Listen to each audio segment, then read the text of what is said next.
Olá, sou Silvana Simões, sou graduada pela Universidade Federal da Paraíba, no curso de odontologia, especialista em odontopediatria pela Universidade Federal de Pernambuco, mestra em medicina biofotônica pela Universidade 9 de Julho, em São Paulo, e oficial do quadro de saúde da Polícia Militar do Estado da Paraíba há mais de 26 anos.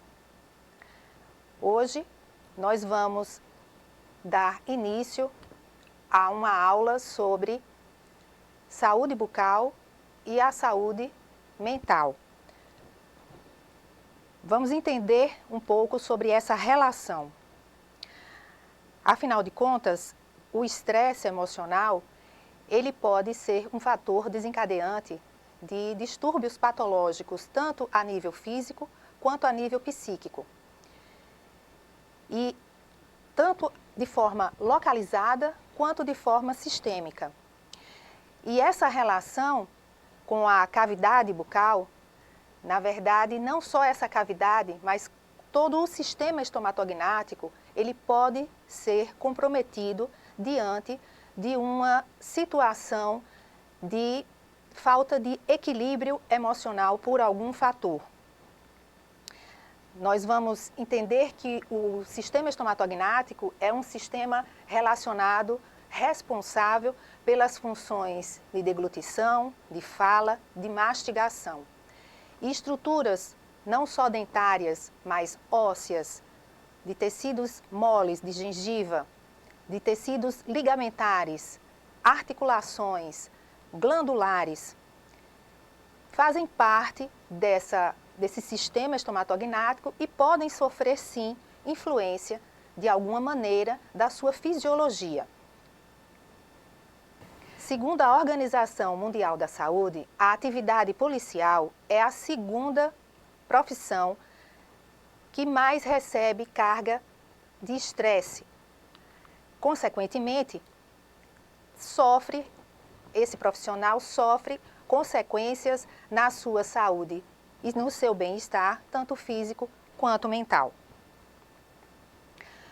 O estresse emocional nos policiais militares é muito comum, tendo em vista que são profissionais que desempenham suas atividades num ambiente de imprevisibilidade, em situações diárias de convivência com violência, que impactam negativamente não só na sua saúde, como na dos seus familiares também. O estresse, ele pode ser manifestado por diferentes causas, sejam elas causas ambientais, sociológicas, filosóficas. Na verdade, o estresse, ele faz parte da nossa rotina. E quando o organismo se depara numa situação de estresse, é o que os autores chamam de fase de alerta. Então, aquele indivíduo, ele vai analisar se aquela situação, de fato, causa um risco à sua saúde, ao seu equilíbrio físico e mental ou não. Quando o organismo entende que esse fator de estresse pode, sim, trazer algum desequilíbrio para ele entra numa fase de resistência, onde o seu organismo lança mão de artifícios, digamos assim, para tentar resistir e debelar, equilibrar aquela situação, para que não avance para uma terceira fase, que seria a fase do esgotamento, quando aquele indivíduo está de uma maneira crônica inserida naquela situação tóxica do estresse. Na cavidade oral, as manifestações que nós encontramos mais comumente relacionadas a essa alteração emocional do indivíduo, nós podemos destacar, dentre as principais, a periodontite, a cárie, o bruxismo, que é mais facilmente relacionado a essa situação, a perda da estrutura dentária e a disfunção temporomandibular, que é um desequilíbrio da função das articulações temporomandibulares, as articulações da mandíbula. Vamos falar de cada uma. A periodontite é uma doença provocada por bactérias e essas bactérias elas se alojam sobre as superfícies dentárias, mais especificamente nessa região mais próxima do tecido gengival, e ela inicia-se num quadro de inflamação apenas desse tecido, quando nós chamamos de uma gengivite. A gengivite ela é mais comum na adolescência e na fase adulta, quando essa gengivite ela não é controlada, essa inflamação gengival não é controlada, ela pode evoluir para um quadro de periodontite. Essa periodontite se dá não só pelo envolvimento do tecido gengival, mas também pela destruição óssea, pela destruição dos ligamentos periodontais, que são estruturas de suporte do elemento dentário à base óssea. Essas setas, elas indicam nessa imagem exatamente as áreas acometidas pela doença. Outra doença também relacionada a bactérias e também associada a um autocuidado é a doença cárie. E essas doenças, elas acometem as pessoas mais facilmente quando elas estão sujeitas a um descuido com a sua higienização da cavidade oral, seja por fatores temporários ou de forma crônica. Então, são doenças relacionadas ao estresse por conta exatamente dessa predisposição maior que essas pessoas apresentam em reduzir a sua capacidade de se autocuidar. O bruxismo, ele é mais facilmente relacionado pela população como uma condição associada ao estresse. Mas não só o estresse pode desencadear essa condição que muitas vezes erroneamente é entendida como um atrito dentário, mas essa condição ela pode ser observada também sem o toque dentário, porque na verdade ela se trata de uma atividade muscular repetitiva da mandíbula. Então os músculos que movimentam em lateralidade, em abertura, em fechamento do osso mandibular, estão envolvidos nessa condição. Então, o ranger do dente é o mais associado a essa condição, mas ele não é a única situação vista e relatada pela literatura. O toque dentário, o apertamento, também é considerado um tipo de bruxismo, que pode ser classificado em bruxismo de vigília, quando ele acontece fora do período do sono, ou o bruxismo do sono, que é o mais relatado pela população mais leiga no assunto. A etiologia dessa condição, ela engloba não só o fator estresse, mas quadros de depressão, quadros de ansiedade, e distúrbios do sono podem predispor os indivíduos a desenvolverem esse quadro de bruxismo, desses movimentos repetidos dessa musculatura. Abrindo um parênteses, os quadros de depressão e de ansiedade também podem ser desencadeados pelo estresse crônico.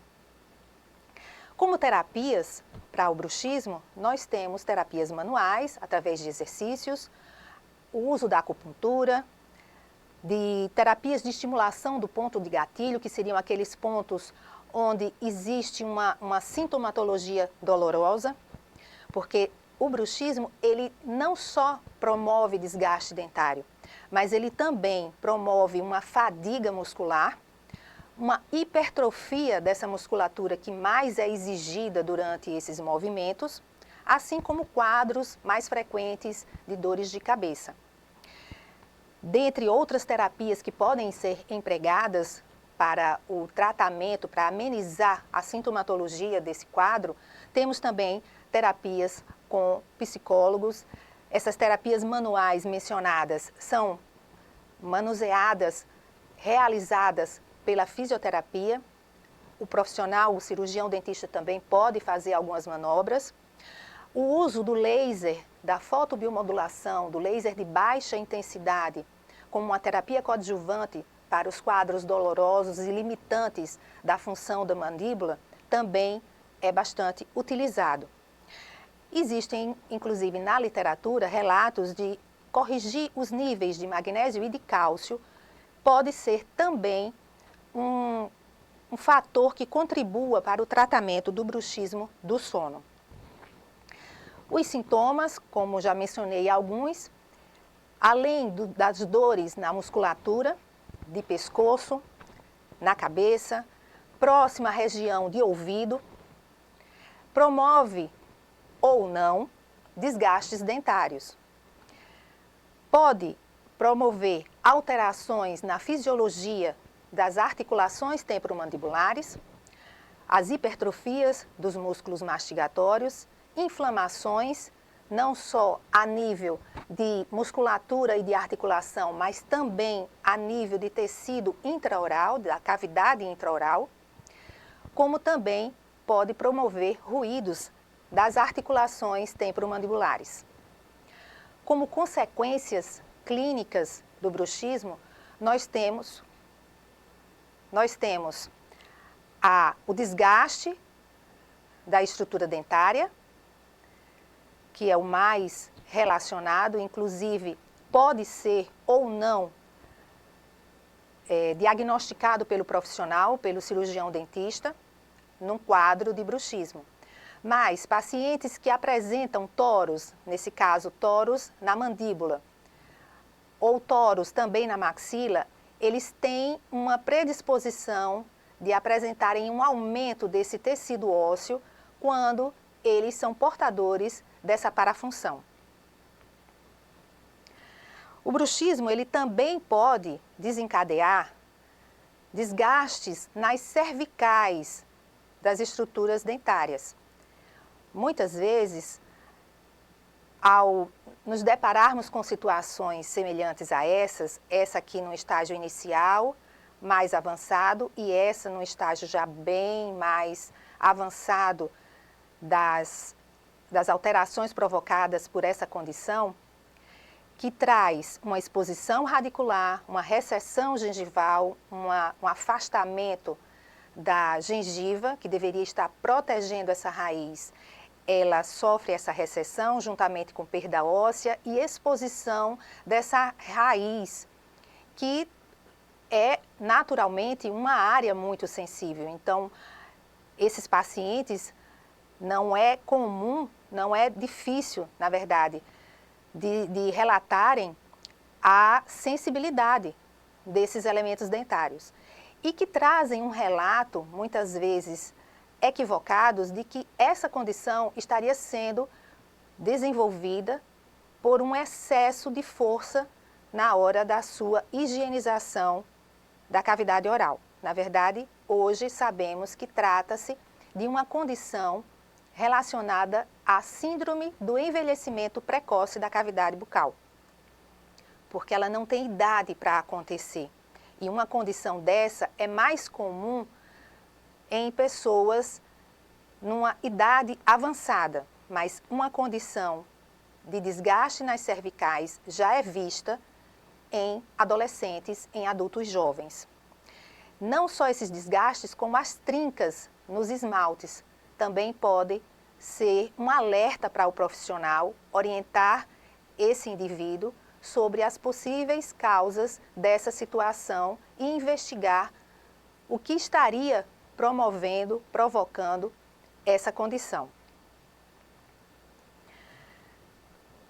Carvalho e colaboradores publicou a sua pesquisa em 2008 e esse estudo foi feito com 394 policiais militares do sexo masculino na cidade de Campinas, no estado de São Paulo. Desses, 50,25% apresentavam bruxismo e 64 deles tinham conhecimento, que desempenhavam essa parafunção. Então, muitas vezes o indivíduo pode ser portador e desconhecer. Nesse estudo, os pesquisadores relataram, concluíram que o estresse emocional, que foi registrado em 45,69% dessa amostra, eles concluíram que esse estresse estaria associado ao bruxismo, independente do tipo de trabalho realizado pelo policial. A perda dentária é uma consequência, e essa seta aqui, ela foi colocada para ilustrar o tórus maxilar, que é comumente desenvolvido na região vestibular, nessa área externa do osso maxilar, quando o indivíduo é portador de algum tipo de bruxismo. Mas a perda dentária é uma consequência de todo esse processo que a estrutura dentária sofre e a sua estrutura de suporte também pode sofrer, levando, de fato, à perda de estruturas. Aqui nessa imagem, por exemplo, vemos duas coroas instaladas nesse paciente na região de molares. Possivelmente ele já fez uma endo para receber essa coroa. Possivelmente, um fator que contribuiu para essa perda de estrutura foi esse desgaste dentário acentuado que ele vem apresentando. O bruxismo em vigília, aquele que é desenvolvido fora do período do sono, ele é considerado pela literatura um fator de risco para a disfunção temporomandibular, ou seja, ele é um fator de risco para um desequilíbrio do funcionamento das articulações da mandíbula. Claro que existem outros fatores, mas existe uma correlação bem próxima do bruxismo da vigília com a disfunção temporomandibular. A disfunção, ela provoca como sintomatologia dores na região de ouvido, dores de cabeça com mais frequência, sinais como o estalo durante a abertura. A disfunção, ela limita a abertura, ela limita a função mastigatória, ela limita a lateralidade de mandíbula e, consequentemente, ela pode trazer repercussões na nutrição desse indivíduo, na qualidade de vida desse indivíduo, na socialização desse indivíduo. O desgaste dentário é o que mais é um sinal mais conhecido pela população, mas essa fadiga muscular e essa dificuldade, esse cansaço durante, por exemplo, uma consulta odontológica, um procedimento mais demorado, tem pacientes que relatam um desconforto muito grande, precisando de intervalos durante o procedimento para que ele consiga concluir. Então, esse pode ser um sinal, tanto para o indivíduo quanto para o profissional, de que possivelmente aquele indivíduo pode ser portador de uma disfunção temporomandibular.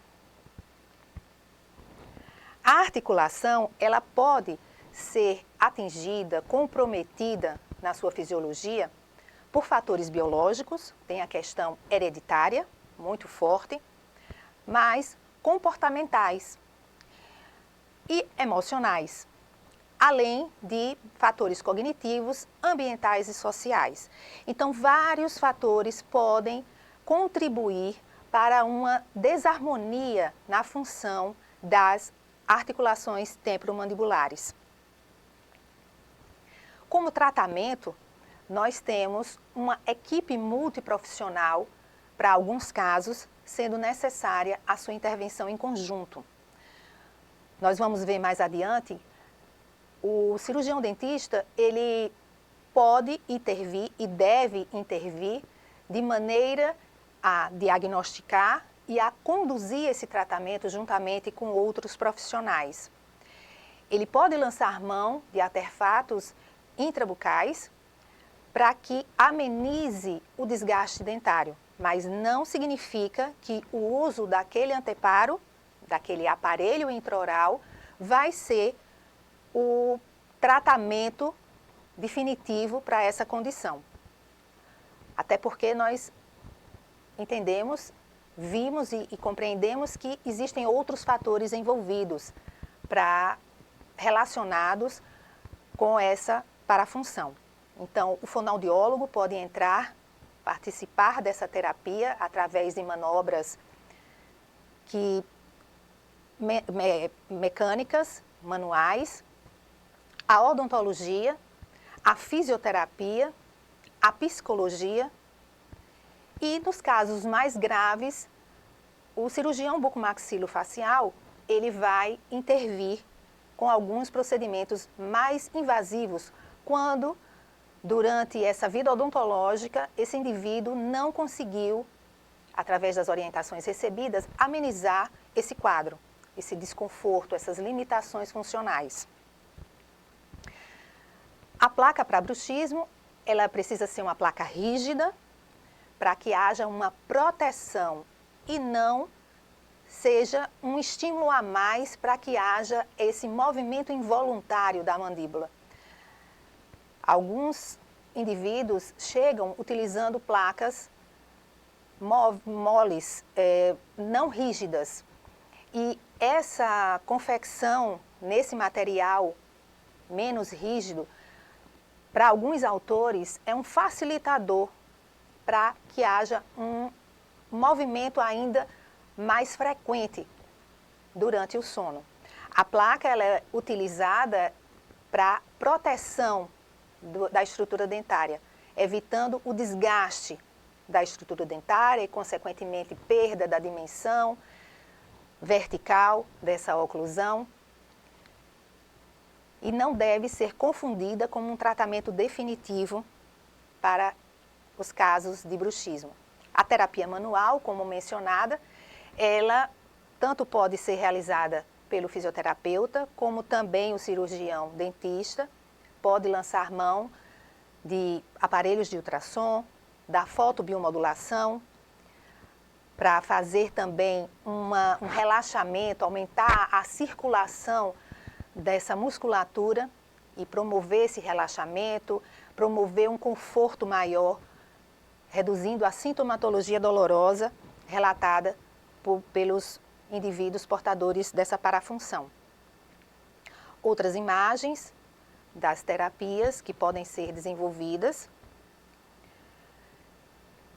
Mas, como foi dito, o estresse emocional, ele pode ser um fator desencadeante, quando crônico, de quadros de ansiedade e de depressão.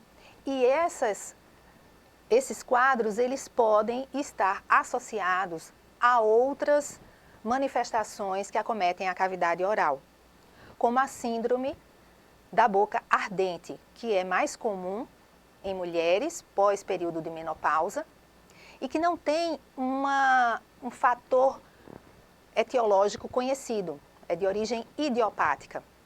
Mas, quando se estudam esses casos, observam que são indivíduos com quadros de ansiedade, com quadros de depressão associadas a essa comorbidade.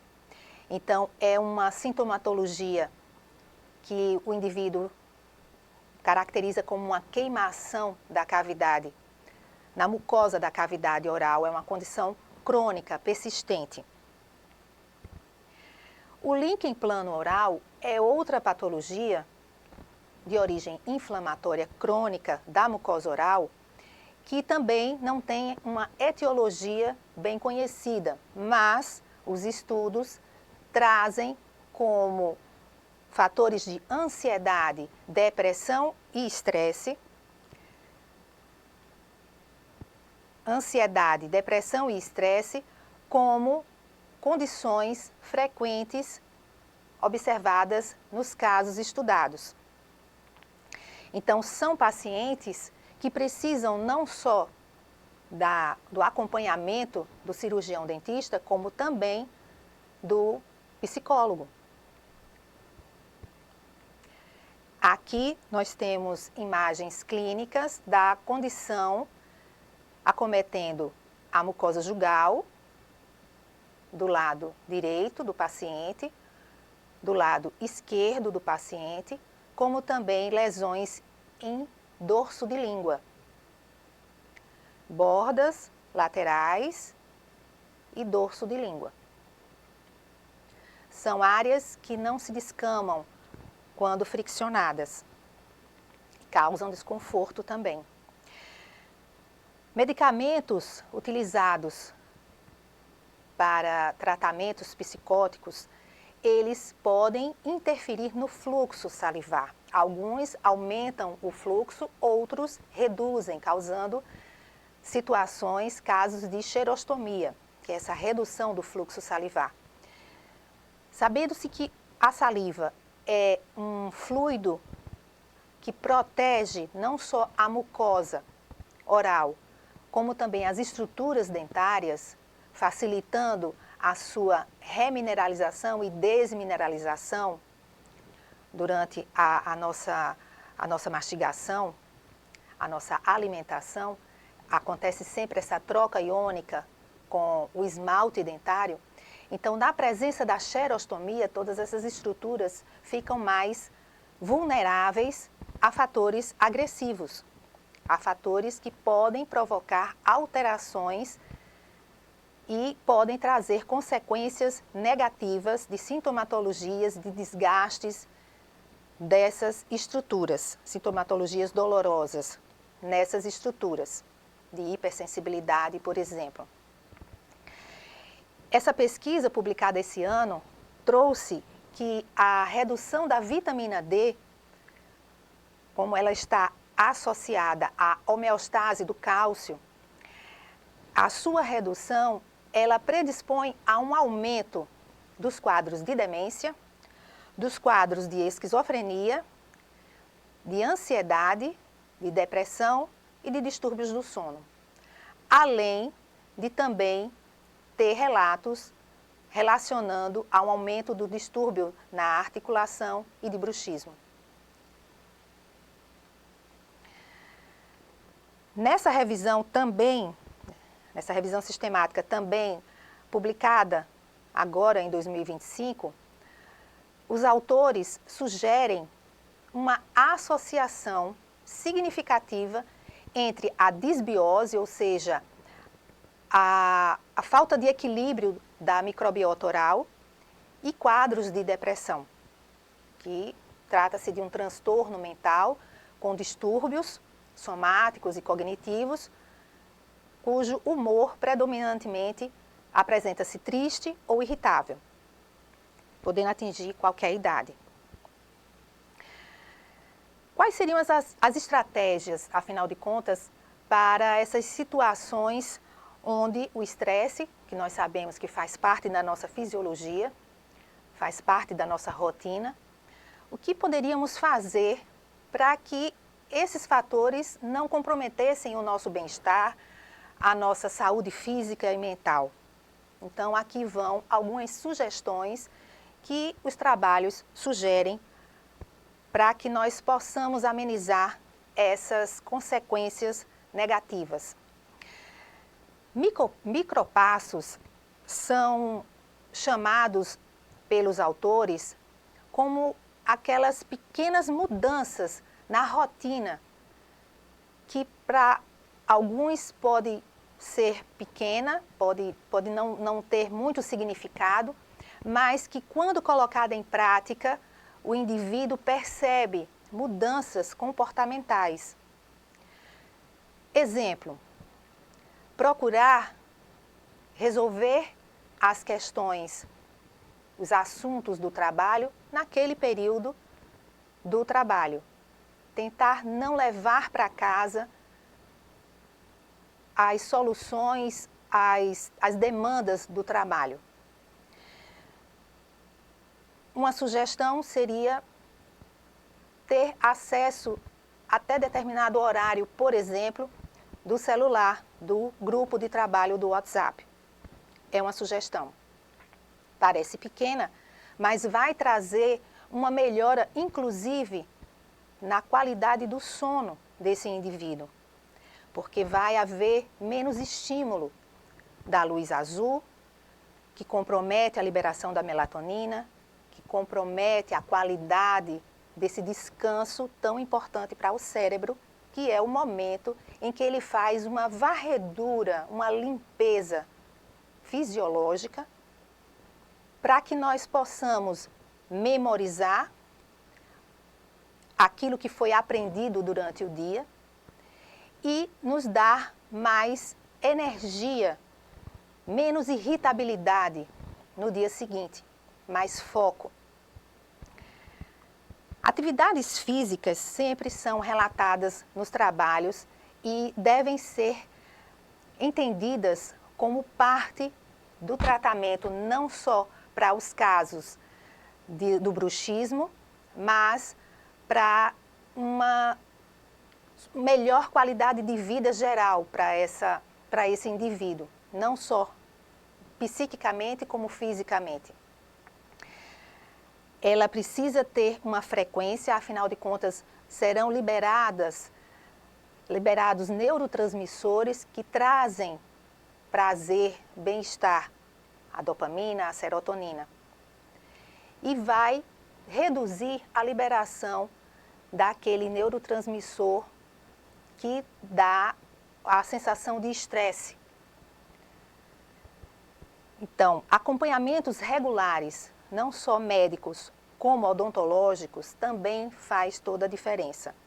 Afinal de contas, como nós vimos na pesquisa com os militares de São Paulo, muitos deles desconheciam ser portador de uma disfunção, de uma parafunção, que pode levar a consequências de função, a inclusive comprometer a sua socialização. Mudanças nos horários e nas tarefas que antecedem o sono, é o que a literatura atualmente chama de uma higiene do sono.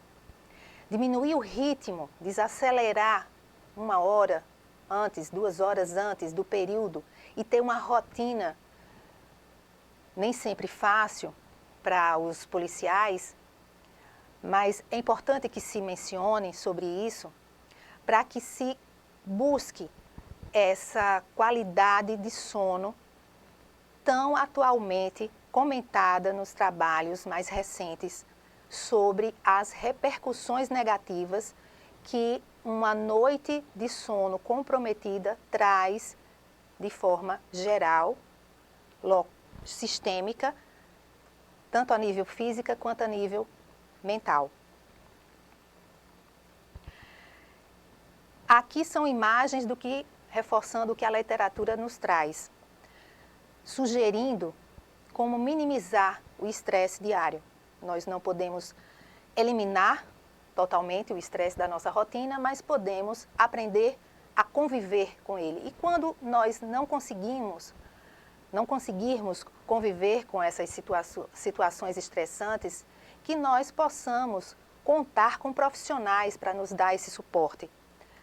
A terapia com psicólogos essas terapias são de fundamentais importância para que haja um ensinamento de como lidar com aquelas situações. Muitas vezes nós não percebemos que poderíamos agir ou evitar determinadas situações ou agir de maneira diferente em determinadas situações. A boa nutrição, ela é fundamental para a qualidade de vida, boas escolhas alimentares. E o contato com a natureza é relatado nos trabalhos como uma escolha que traz muitos benefícios para o cérebro. Atividades físicas regulares, como mencionamos, também deve fazer parte dessas escolhas para minimizar os efeitos que o estresse pode trazer à nossa vida. Como foi dito, o estresse ele não vai ser evitável. É impossível vivermos sem algum fator estressante, mas é possível aprendermos a não acumular. E isso faz toda a diferença na nossa saúde física e mental. E aqui eu deixo uma mensagem para que nós possamos aprender a nos desconectarmos da nossa rotina em alguns momentos, porque isso é falar sobre saúde também, saúde física e saúde mental, para poder darmos oportunidade de nos reconectarmos com o nosso cérebro. Agradeço o convite para estar aqui falando com vocês sobre esse assunto. Deixo aqui os meus contatos para qualquer dúvida que venha a surgir. Muito obrigada. Quando a circunstância for boa, devemos desfrutá-la. Quando não é favorável, devemos transformá-la. E quando não puder ser transformada, devemos transformar a nós mesmos. Palavras dele, Viktor Frankl.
Quando a circunstância for boa, devemos desfrutá-la.